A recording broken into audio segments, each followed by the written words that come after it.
Main characters: Captain Marcus Brennan, International Space Exploration Agency. High Counselor Zyra, Crystalline Diplomatic Representative. Engineer Lukasz Kowalski, Adaptive Technologies Developer. Part 4, Threads of Unexpected Harmony.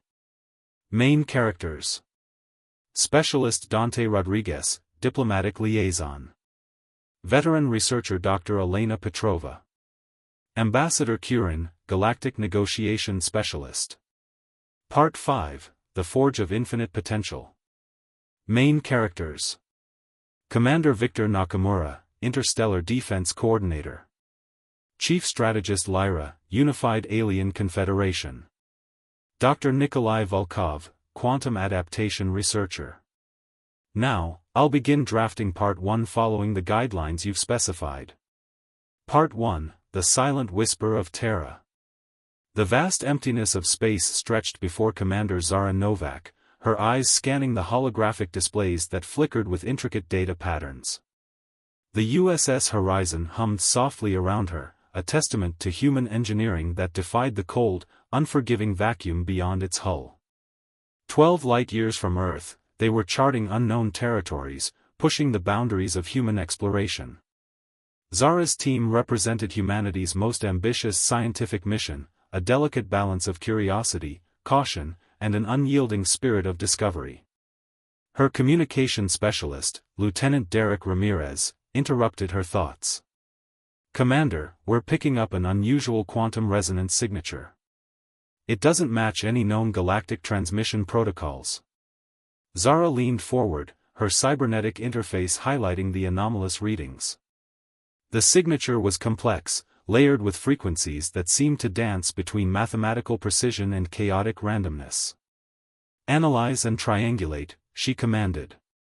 Humanity had learned long ago that in space, unexpected signals could mean anything from cosmic background radiation to potential first contact scenarios. Unbeknownst to the human crew, they were being observed. Admiral Krell Vox of the Zorian Confederation watched from a cloaked reconnaissance vessel, his multispectral sensory arrays carefully tracking the human ship. The Zorians were a species defined by rigid hierarchical structures and millennia of controlled evolutionary development. They had spent centuries mapping galactic territories, categorizing species into neat taxonomic classifications. Humans were an anomaly they couldn't easily comprehend. Dr. Rowan Sinclair, the mission's lead xenobiologist, ran a series of complex algorithmic scans. The quantum signature, it's not just a transmission. It's adaptive. Almost like it's responding to our probing. Krell Vox noted in his log, "Humans continue to demonstrate capabilities that defy standard xenological assessment. Their technological interfaces seem to possess an organic unpredictability that our most advanced predictive models cannot fully calculate." As the Horizon sensors intensified their scan, something unexpected happened. The quantum signature began to shift, revealing intricate patterns that seemed to reconfigure themselves in response to human observation. "It's communicating," Rowan whispered, her hands dancing across holographic interfaces. "But not in any traditional sense. It's more like a conversation between complex systems." The human crew watched in awe as mathematical sequences transformed, revealing glimpses of information that hinted at something far beyond conventional understanding. Each probe from their systems was met with an equally sophisticated response, a digital dance of information and adaptation. Krell Vox's sensory systems registered increasing levels of quantum entanglement, a phenomenon that should have been impossible under conventional physical laws. Humans were somehow engaging with fundamental universal mechanics in ways the Zorian Confederation had never witnessed. "Impossible," he muttered, recalibrating his vessel's sensors. "They're not just observing. They're participating." Zara Novak represented something the galaxy had never truly encountered, a species that didn't merely seek to understand the universe, but to engage with it as a living, responsive entity. Where other civilizations saw barriers, humans saw opportunities for dialogue.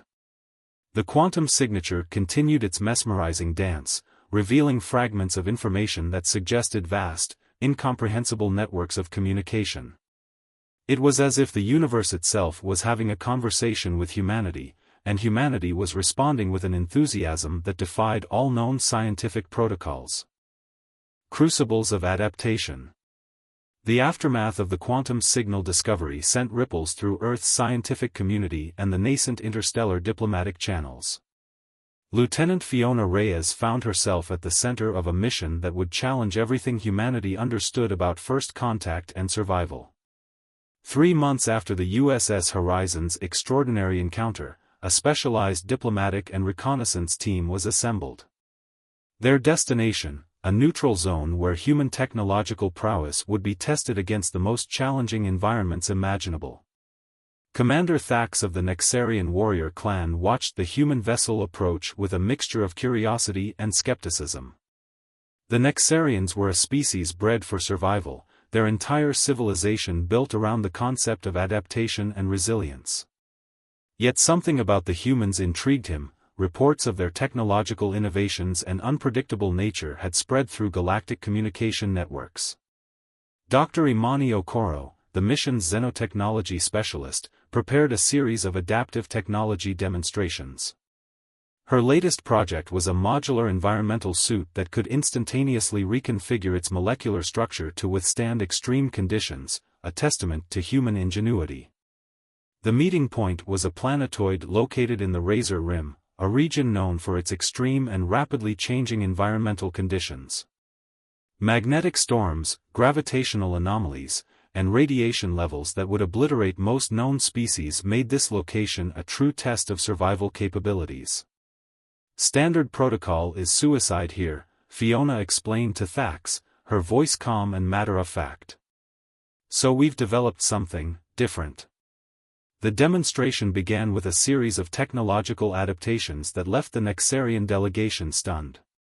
Dr. Okoro's environmental suit transformed in real time, its nanomolecular structure shifting to counter each new environmental challenge. Where traditional protective gear would fail, human technology seemed to dance with the planet's hostile conditions. Commander Thax's communication translator picked up Fiona's next statement with crystal clarity. Survival isn't about resisting the environment. It's about becoming part of it. To demonstrate, Fiona stepped out onto the planetoid's surface.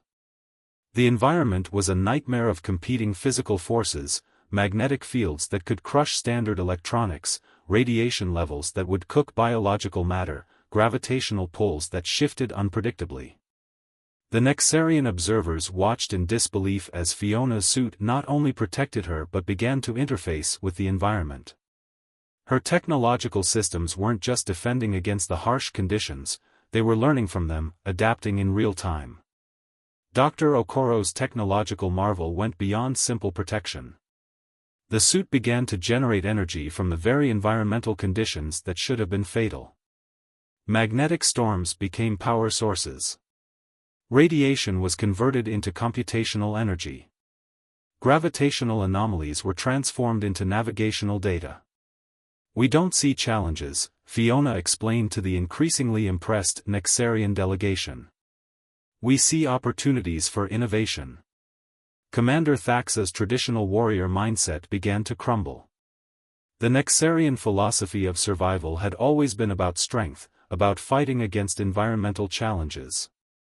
Humans were showing something entirely different, a symbiotic approach that turned hostility into potential. The demonstration continued, with each passing moment revealing deeper layers of human technological adaptation. Dr. Okoro's suit began to predict environmental shifts, its computational systems creating predictive models that allowed for near-instantaneous reconfiguration. Your technology is impressive, Commander Thax finally admitted, his translator conveying a mixture of respect and barely concealed amazement. But technology can be replicated. What drives this approach? Fiona's response was simple yet profound. Curiosity. The belief that every challenge contains the seed of its own solution. We don't just want to survive. We want to understand. As the demonstration concluded, the Nexarian delegation realized something fundamental had changed. Humanity wasn't just another species to be categorized or contained. They were a force of adaptation, a civilization that saw the universe not as a battlefield, but as an endless puzzle waiting to be solved. The planetoid's hostile environment, which should have been a graveyard for any exploration team, had become a playground of human innovation. Commander Thax understood then that the reports he had heard were true. Humans were something entirely unprecedented in galactic history. The resonance of survival. The crystalline diplomatic research station orbited a neutron star, its intricate geometric structures capturing and refracting stellar radiation in mesmerizing patterns. High Counselor Zyra watched with growing intrigue as the human delegation prepared for what would become known as the Adaptive Resilience Protocols. Captain Marcus Brennan stood at the center of a research chamber that defied conventional understanding. Behind him, engineer Lukasz Kowalski made final adjustments to a series of technological interfaces that seemed to blur the line between mechanical innovation and living systems. "We're not here to prove superiority," Marcus explained to Zyra, his hands moving through holographic displays that shifted and reconfigured with each gesture. "We're here to demonstrate a fundamental approach to survival that goes beyond physical limitations." The crystalline civilization had long prided itself on technological perfection. Their entire culture was built around precise mathematical models, predictive algorithms, and systems that approached near absolute efficiency. Humans represented something entirely different, a chaotic, adaptive force that seemed to defy traditional scientific understanding.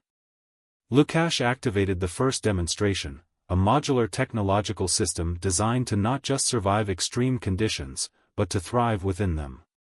The chamber's environmental controls began to simulate increasingly hostile scenarios, quantum fluctuations, radiation storms, gravitational stress points that would typically destroy any known technological system.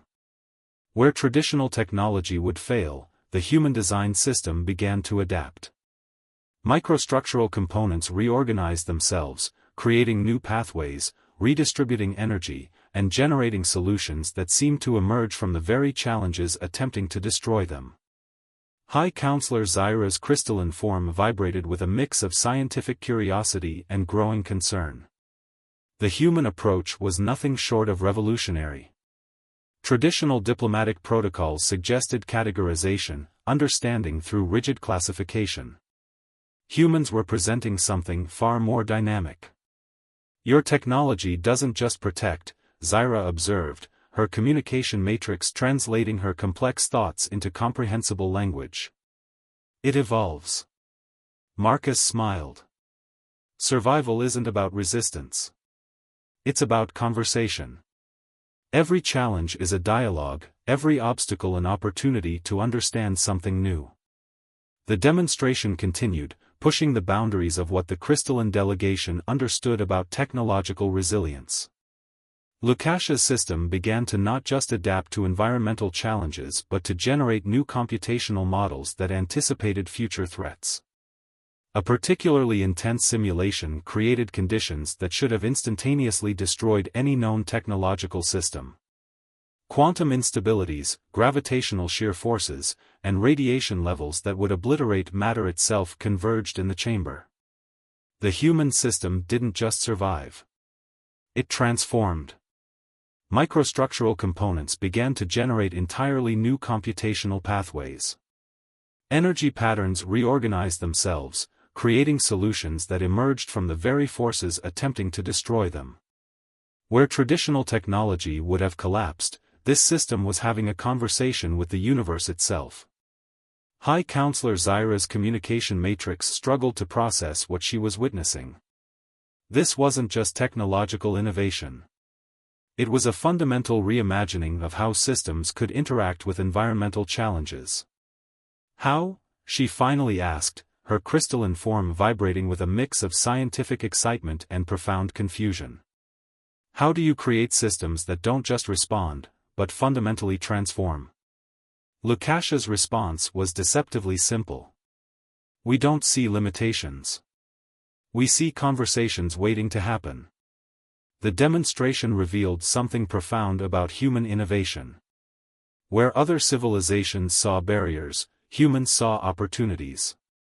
Where traditional technological approaches sought to resist or contain environmental challenges, humans were developing systems that could dialogue with those very challenges.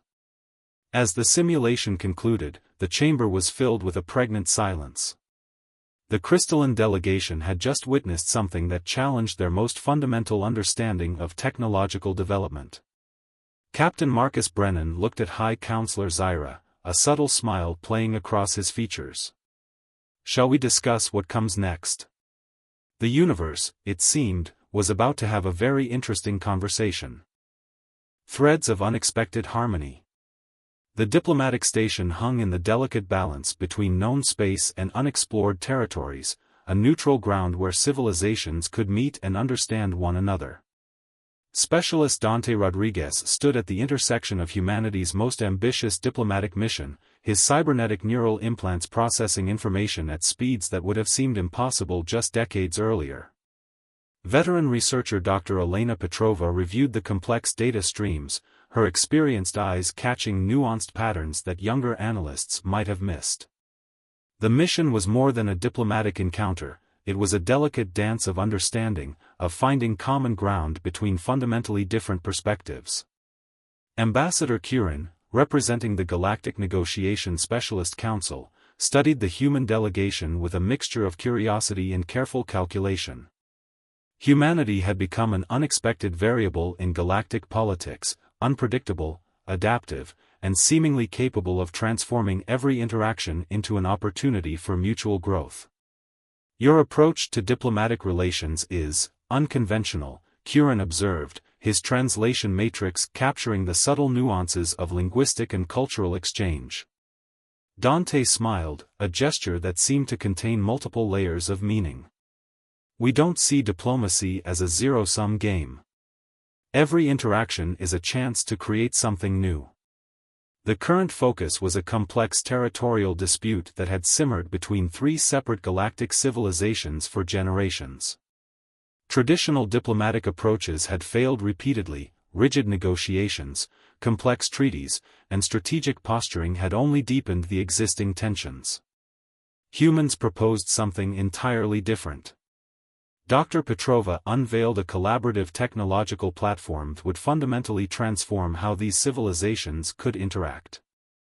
It wasn't just a negotiation tool, it was a shared space of mutual understanding, where each civilization's unique strengths could be recognized and integrated. The platform used advanced quantum communication technologies that went beyond traditional information exchange. It created a dynamic, adaptive environment where different cultural perspectives could be simultaneously understood and respected. "We're not trying to resolve the conflict," Dante explained. "We're creating a framework where the conflict becomes irrelevant." The demonstration began. The diplomatic platform started as a neutral digital space, but quickly began to transform. Each civilization's communication patterns, cultural nuances, and historical contexts were not just recorded but dynamically integrated. Where traditional diplomatic approaches would flatten differences, this platform celebrated them. Ambassador Curran watched in growing amazement as the platform revealed interconnections that no previous diplomatic approach had ever discovered. Historical grievances were not erased but understood, transformed from barriers into bridges of mutual comprehension. "This is impossible," Curran muttered, his translation matrix struggling to capture the complexity of what was unfolding. Dr. Petrova's response was calm. "Nothing is impossible. There are only conversations we haven't had yet." The platform began to generate potential collaborative scenarios that went beyond traditional conflict resolution. Economic models that could benefit all parties, technological exchange programs, cultural sharing initiatives, each proposal emerged not from top-down strategic planning, but from a deep, nuanced understanding of each civilization's unique strengths. Dante moved through the holographic displays, his movements part technological interface, part artistic expression. "Conflict isn't about winning," he said. "It's about understanding. Every disagreement contains the seeds of its own resolution." As the diplomatic session continued, something extraordinary happened. The three civilizations that had been locked in generations of tension began to see each other not as competitors, but as potential collaborators. Ambassador Curran realized that humans were doing something unprecedented. They weren't just solving a diplomatic problem, they were reimagining what diplomatic interaction could mean. How do you do this? Curran finally asked, his sophisticated communication systems struggling to process the depth of what he was witnessing. Dante's response was simple yet profound. We believe that every challenge is a conversation waiting to happen. The diplomatic platform continued to evolve, a living testament to human potential, not as conquerors or competitors, but as bridges between different ways of understanding the universe. The Forge of Infinite Potential. The unified Galactic Command Center pulsed with an energy that was both ancient and utterly contemporary. Commander Victor Nakamura stood at the intersection of humanity's most ambitious interstellar defense and exploration initiative, his eyes reflecting the holographic displays that mapped the complex tapestry of galactic relationships. Chief Strategist Lyra of the Unified Alien Confederation watched with a mixture of respect and cautious curiosity. Humanity had transformed from an unknown species to a critical nexus of innovation, diplomatic resolution, and technological breakthrough in less than a standard galactic decade. Dr. Nikolai Volkov, the quantum adaptation researcher, prepared the final presentation that would challenge everything known about interspecies cooperation and survival. His latest project represented the culmination of humanity's most radical approach to understanding universal potential. We're not just exploring space, Victor explained to the assembled galactic representatives. We're creating a framework for collective evolution. The presentation began with a holographic demonstration of humanity's most revolutionary technology, the adaptive resonance matrix. It was more than a technological system, it was a living, breathing approach to understanding universal challenges. Lyra's advanced sensory systems struggled to process the complexity of what she was witnessing. The adaptive resonance matrix wasn't just a technological platform. It was a dynamic, living system that could transform challenges into opportunities across multiple dimensions of existence. Dr. Volkov's explanation was both simple and profound. Every challenge contains its own solution. Our job is to create the conditions for that solution to emerge. The demonstration revealed technologies that seemed to defy conventional understanding. Environmental adaptation systems that could transform hostile planetary conditions. Communication platforms that could bridge fundamental differences between species. Technological interfaces that learned and evolved in real time. But it was more than technological innovation. It was a fundamental reimagining of how civilizations could interact with the universe. We're not trying to conquer, Victor said, his voice carrying the weight of humanity's collective experience. We're trying to understand. Every obstacle is a conversation waiting to happen. The adaptive resonance matrix began to generate scenarios that went beyond traditional problem solving. It created frameworks for cooperation that recognized the unique strengths of different civilizations. Where traditional approaches would seek to minimize differences, this system celebrated them. Lyra watched as the system generated collaborative solutions to challenges that had seemed insurmountable. Planetary terraformation projects that could transform hostile environments. Communication technologies that could bridge fundamental biological and cultural differences. Economic models that created mutual growth instead of competitive destruction. Dr. Volkov's final demonstration was perhaps the most profound. The adaptive resonance matrix began to generate potential future scenarios, not as rigid predictions, but as dynamic, evolving possibilities. We're not predicting the future, he explained. We're creating a framework for collaborative potential. The assembled representatives from multiple civilizations watched in growing amazement. Humanity was presenting something unprecedented, an approach to universal challenges that went beyond traditional technological or diplomatic frameworks. Commander Victor Nakamura looked at the assembled delegation, his eyes reflecting both the weight of humanity's journey and the infinite potential of what could be achieved. We're not the strongest species, he said. We're not the most technologically advanced. But we are the most adaptable. We don't just survive. We transform. As the presentation concluded, something fundamental had changed. The galaxy was no longer a place of competition and conflict. It had become a playground of infinite potential, with humanity serving as a bridge between different ways of understanding existence. Lyra's final observation captured the essence of the moment. You're not just exploring the universe, she said. You're reimagining what exploration could mean. The universe, it seemed, was about to have a very interesting conversation.